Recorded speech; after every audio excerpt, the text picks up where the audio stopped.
Today on No Greater Love with Pastor Jeff Cramer. A borrower is a servant to the lender. That God doesn't want us to subject ourselves to becoming a servant to the standards and to the practices of this world.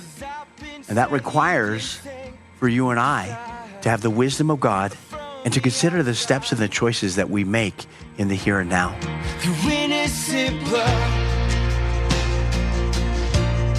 He showed his love, taking the cross for us. No greater love than innocent blood. Have you ever felt the heavy weight of debt pressing down, almost like it owns you? Welcome to No Greater Love with Pastor Jeff Cramer. As Pastor Jeff walks us through Exodus 21, we discover that God's wisdom for his people wasn't just for ancient Israel. It speaks directly to the struggles we face today. From servitude and slavery to the pressure of financial bondage, God's word shows us that he cares about how we live and he wants to keep us free. Let's tune in now to the message titled, Making Sense of the Law, Part 1. Yes, we have been redeemed. We want to make sense of what God has said here. We want to understand it. Sometimes we can read through it and it can seem so archaic. It can seem so distant from me. And what we're going to discover here tonight is that that's not true. There are so many things that we can apprehend and understand right here in 2025 with what God was dealing and putting in place and even revealing about himself all the way back when the institution of the law came in, when he instituted that. And it's been a while since I've been before you guys here on a Wednesday night here, but I'll ask the question anyways. Do you guys remember what the law or the Hebrew word Torah? Do you guys remember what it means? Human direction. We're dealing with human direction. God is giving direction, and if you've been away from church for a while, if you've been out of relationship with Jesus for a while, maybe you've forgotten about the goodness of God. It is so crazy how quickly that our mind goes from this place of sensing the presence of God, experiencing the peace of God, and our lives being filled with the joy of the Lord. And when we step out of fellowship with him, we stop reading the word. We stop coming to church. We stop hanging out with Christians and all of this stuff. And then suddenly we're right back in that place where we're meddling in hopelessness again. This once great joy that I had from God has become a drudgery, and it's like, oh, God, do you really care, and all this stuff. Listen, when God said that he cared and he loved you, and he's demonstrated that has not changed. The thing that changes is you and I, is that we either draw close to God or we don't get so close to God. And our way can become very cloudy when we sidestep the Lord or when we forget what he said. We start moving to this place of being sucker punched by Satan. It's like, oh, Lord, man, I thought I read this in the Bible. Did I really read that in the Bible? And suddenly Google becomes our best friend again, trying to figure out what the Bible says as opposed to, having my ear sensitive to what the Lord desires to speak to me. Well, I say all that for this, is that the Israelites, remember what's happened with them. Remember, they have been in slavery for 400 stinking years. Obviously, there's been successive generations that have gone through there. But having no hope being passed down from grandfather to father to son, to grandchildren, right? Like there's an absence of hope that would flow generationally, if you will, over the course of 400 years. Just think of how dark that is. I don't know if you've experienced that here, within your time in America and being part of the body of Christ here. But these folks that we're reading about, this is where they're coming from. They've completely have forgotten how to live set apart for God. And you and I, we don't want to be there. We don't want to move to that place to where there's a gap within our relationship with God. We want to stay close to the Lord. And so tonight, as we start off, I'm going to start this. I'm going to backtrack us a little bit here because, again, it's been a month or so since I've taught you here on a Wednesday night. And I want to backstep by going to the law of Moses and just kind of summarizing us to the point to where we're at here tonight, okay? So follow with me. They'll flash these on the screens. Number one, back in Exodus 19, as we studied this together, we saw that the law was instituted from Mount Sinai by God, the mountain of God. That Moses goes up on the mountain of God, and there it is that God begins to speak to him. And what we understand, again, he was given the law. The Hebrew word is Torah. It means nothing more than human direction. That God led his people out of Egypt. He brought them out. He did many miracles along the way. The Red Sea crossing is only one of many miracles that he did. He was always providing for them, not only the manna daily, that food daily, but also the nourishment of water and so forth along the route.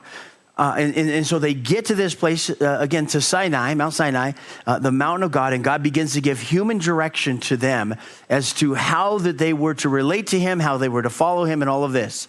Now, we get into Exodus chapter 20, and God gets real specific. Exodus 20 is where the 10 Commandments are given.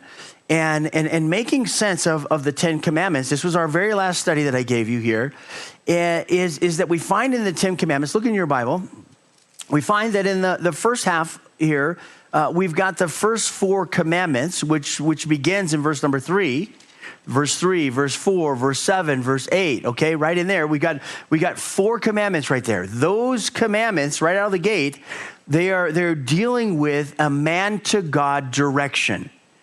That God is speaking to man and saying, "You shall not have any other God before me." Remember, God is a jealous God. He's not jealous of us.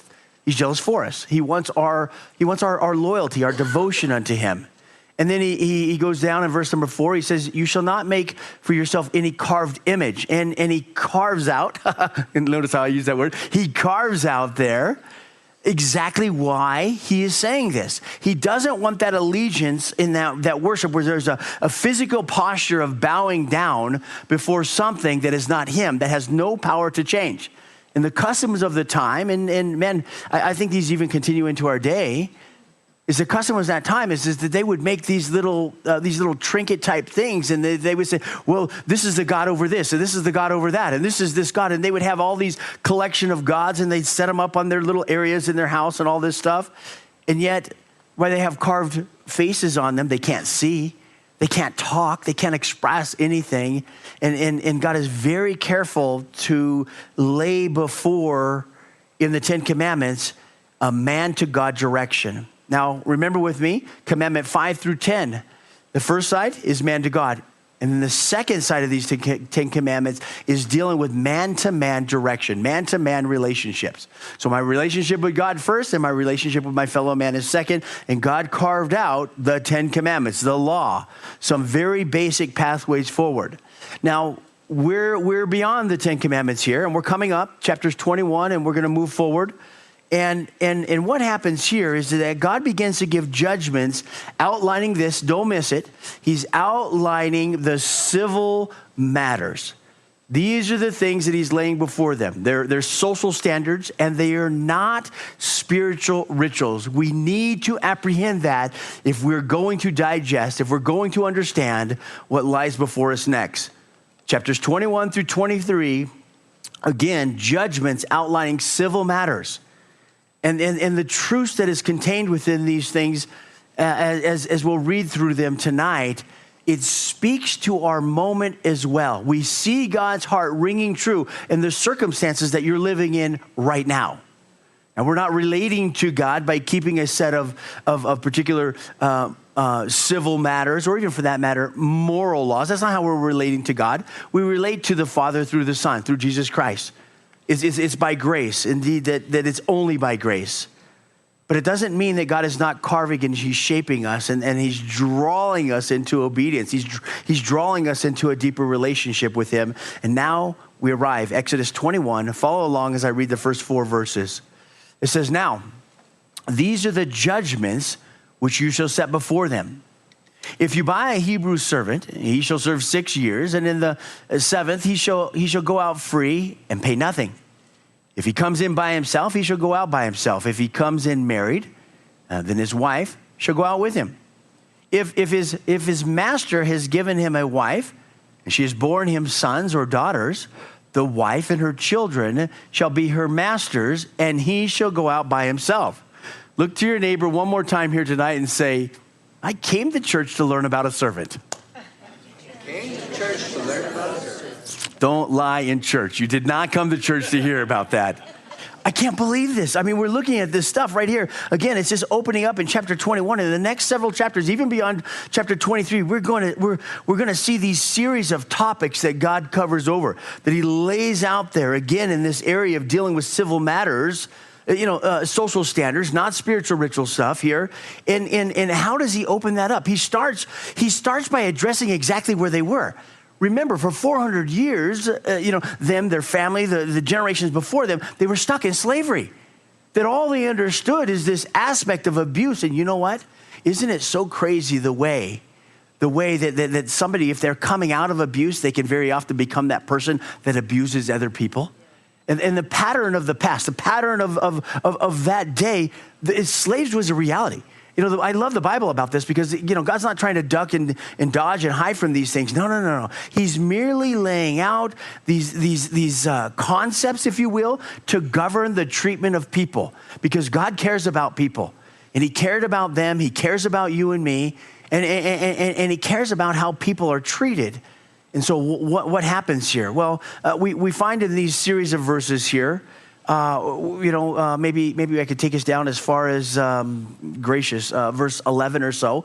In these first 11 verses, it's all about, a master-servant boundaries. Can we say it that way? It's all about that. It's all about what the length of service looks like. Okay, you serve 6 years and then you're free. Okay, and then he gives the conditions of service.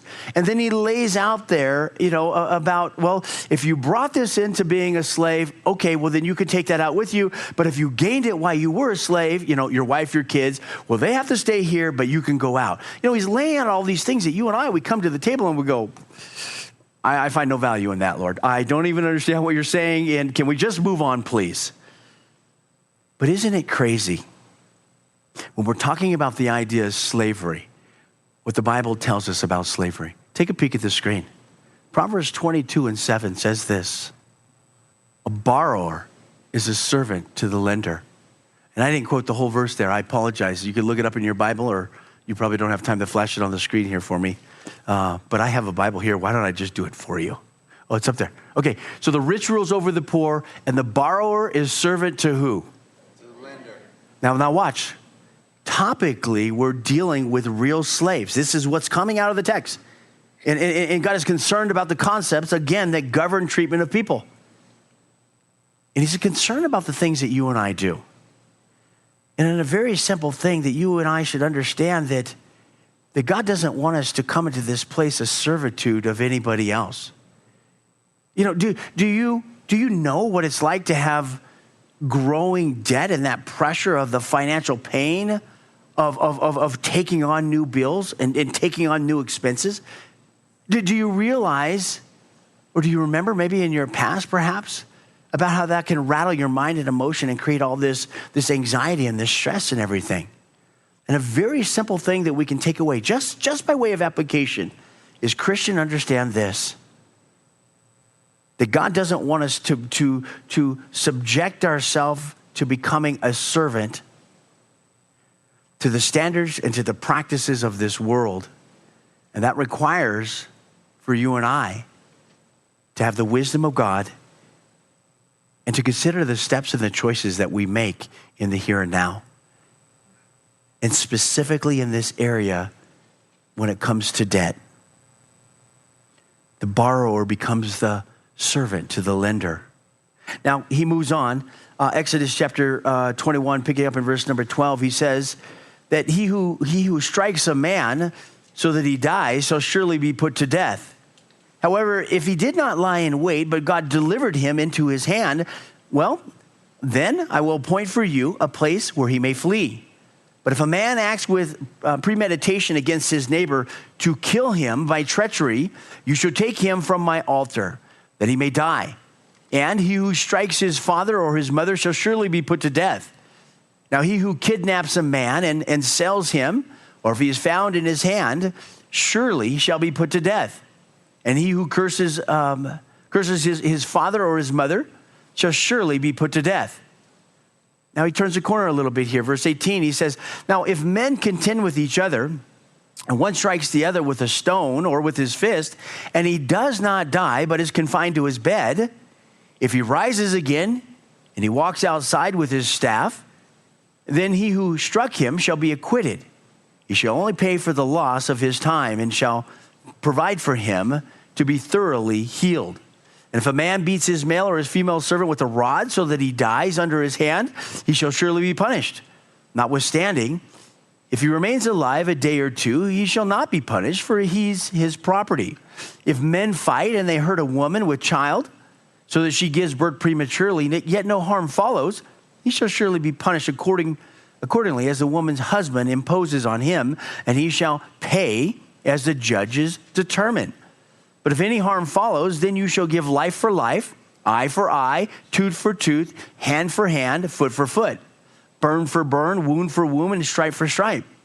If a man strikes the eye of his male or his female servant and he destroys it, he shall let him go free for the sake of his eye. If he knocks out the tooth of his male or his female servant, he shall let him go free for the sake of his tooth. And let's just stop right there. So we get all the way down to verse number 27 there in this. And what do we have? What are we looking at right here? We're looking at personal injuries. So we've come from this master-servant boundaries, and he's moved, again, just rolling into these areas here where he's laying out the judgments regarding civil matters. He's outlining the social standards for them. Now, sometimes it might be hard to put ourselves in this place to rightly receive this. But if you could think about your life of never going to school, of never having instant access to the news or to social media or to newspapers or to anything like that, just imagine living in everything that we think about when we consider slavery. Imagine living in that condition. That the mental and the emotional development of an individual is probably restricted in many capacities. So what God is doing is he's walking them through in the law here. Again, remember Torah, the law, it's just human direction. He's just giving human direction. Now, how many of us in the families that we came out of, or maybe even in the children that we're raising right now, where we're not providing that insight and that structure and that direction so that our children grow up in healthy environments, that our kids see compromise, that our kids see the corruption within our homes, that our kids see that I'm not totally sold out for God, but I'm just doing a religious thing. All of these areas, when we look at what's going on with them, we can understand the big picture behind this, that God is doing nothing more than carving into them a sense of right and wrong and helping them what it looks like to see God's character and to help them move forward. So there's not chaos in their society. Imagine this, 2.5 million slaves coming out and them not having some of these general basic human functions and boundaries and all that stuff. Imagine the chaos that you would get in that. I mean, we have this size of a church, however many people are in this church. It's not a mega church. It's not a small church. It's not a massive church. It's just a church. But without some direction of going forward, guess what? I mean, mayhem just sets in. Let me go to Israel for just a second. I just got back from Israel. 2 weeks in Israel. We took a group of 27 people to Israel, and without direction and without structure, even in a small group of 27 people, I mean, quickly things would get out of hand very rapidly.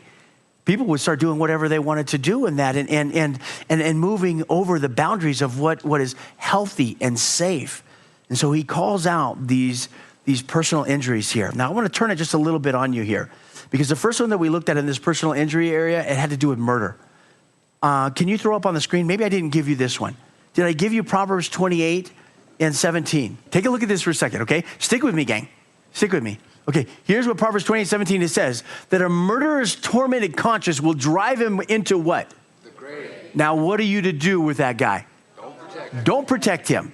Now, think about this, okay? So think about that. We're looking at personal injuries, and God is laying out a landscape here that in this landscape, civil matters, social standards, not spiritual rituals. Now, we're talking about a murder. On the news, before our very eyes right now, we've got leadership in our country going to these crazy places of defending what? Murderers and kidnappers and all of this stuff. This is not a political message, church. But it's an understanding that when our leaders are leading us astray, we're in bad territory. And we've got a rightful place to stand on upon this because God is laying out and he's carving out a standard. And so when it comes to murder, when it comes to parental abuse, when it comes to kidnappers, again, all of this stuff, what does the Bible say about this? It says that they're subject to capital punishment. But that is the remedy of that. Now, this is all under the law. Oh, we're in such a more civilized society today. And yet we still have lunatic people doing stupid stuff that is completely sinful. It's not a political message. But we should understand how to rightly discern what is before us so we know what side of the fence to line up on. It's a horrible thing. And I've got a cross selection of friends, that expand through like several churches. And it is such a crime to hear people naming the name of Christ and lining up in these areas of the moral issues that are right before us and choosing things that are clearly different or in opposition to the heart and the will of God. It's a crisis. Folks, don't be afraid to stand up for what is right. Don't be afraid that when God has laid something out, don't be afraid to stand up on that, even if you're the only person standing. Now, we saw that beyond the murderers and the parental abuse and the kidnappers there, we saw the mutual combat, the fights, right? Okay. What should we understand about that? Just recognize this. That the prevailing party is responsible for damages, right? We've got this laced into so much of our laws that are in the land right now. And so we're not living under the law of the sense of relating to God by keeping a set of things, but we are living in the sense of, if I could just use the law generally speaking, that there are boundaries and parameters that are within any given civilized society for the purpose of order. And that's what we're looking at here. All of these things are just laying out in order. Well, what happens here when you get in verse number 28? He moves into another topic, and I'm not gonna cover it other than to say this: that injuries that are sustained by an animal. So if you have an animal, if Ryan has an animal, and the dog that he has in this case, it's an ugly dog. It's a dog that you would kick when nobody's looking, and it just so happens that Doug kicked Ryan's dog. Ryan's dog is a pit bull, and it grabbed hold of his leg, and Doug couldn't get away from it and all that stuff. And Doug ends up losing his foot here. Well, guess what? In that process right there, as it's laid out within this, whatever the conditions are, if this animal was known to be a biter, if you will, okay, well, then Ryan's in trouble here. If Doug was just stirring up the pot and just he didn't like the color of the dog or something like that, well, then that's Doug's problem, okay? But you like the dog? Ouch. You have a nice dog. Your dog's name is Harley. It's a representative of a motorcycle. Good dog. It's a good dog. Can we just point to Ryan and say bad dog? Bad dog. Okay. Marley and Harley. Oh my goodness, you guys are crazy. All right. We'll have counseling in the back of the room after service is over, okay? So that's how chapter 21 ends. Again, with the animals, if there's injuries that are sustained by an animal, the conditions of whatever happened, it dictates who the responsible party is. Now we move into chapter 22, okay? Now, again, the same thing continues on, but we're in a little different area. And let me read the first few verses here. Chapter 22, verse 1, it says, if a man steals an ox or a sheep, and he slaughters it or he sells it, he shall restore 5 oxen for an ox and 4 sheep for a sheep. If a thief is found breaking in, pay attention to this, okay? If a thief is found breaking in and he is struck so that he dies, there should be no guilt for his bloodshed. If the sun is risen on him, there should be guilt for his bloodshed. He should make full restitution. If he has nothing, then he shall be sold for his theft. That's all for today. Join us for our next broadcast of No Greater Love with Pastor Jeff Cramer, weekdays at 10:30 a.m. No Greater Love is an outreach ministry of Westminster Calvary and is supported by listeners like you.